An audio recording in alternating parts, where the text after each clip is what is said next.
While writing and researching this book, I was frequently asked why Wilson Pickett, as if a white Englishman born the same year the 23-year-old Pickett signed to Atlantic Records, a writer generally known for his coverage of rock music, would or could have no cultural connection to a black soul singer from the cotton fields of Alabama.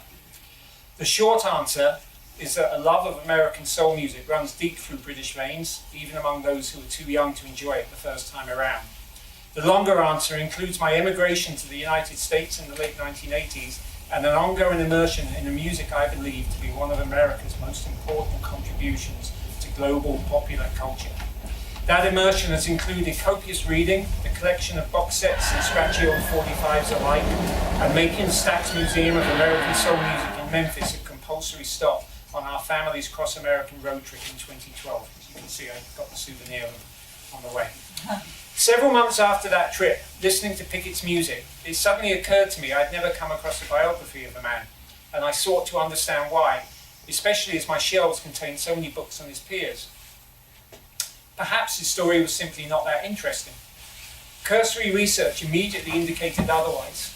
His tale might lack the alluring drama of a premature death, such as befell his great influence Sam Cooke, his good friend Otis Redding, and his fellow emigrants of Detroit, Marvin Gaye.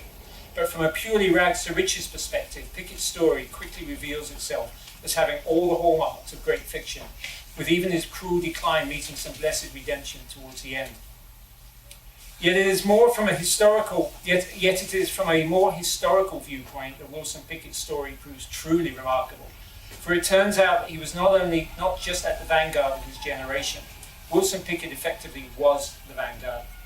Joining the great migration of blacks out of the rural South, he settled in Detroit as a teen in the mid-50s, where he experienced the waning years of the gospel highway with the violinaires, and witnessed the birth of Motown while in R&B vocal group The Falcons, and scoring big with his prototype soul anthem, I Found the Love.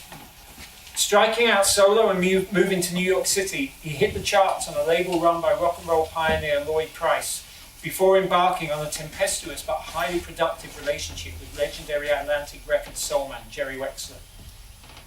Pickett became the first Atlantic singer to record at both Stax in Memphis and Fame in Muscle Shoals, the label's first male singer to work with Gamble and Huff at Sigma in Philadelphia. Along the way, he turned Hey Jude and Sugar Sugar into soul songs, rehabilitated and exiled Bobby Womack, and introduced Duane Allman to the world. He was the first to take the word funk into the charts, the first to headline a Black American music package in Africa. He achieved all of this before his 30th birthday. Even in the manner by which he reluctantly and embarrassingly jumped on the disco bandwagon, he served as a weather vane for his generation of gospel-raised shouters left directionless as soul softened throughout the 1970s. His journey, I therefore came to conclude, personified nothing less than that of Black American music through the second half of the 20th century.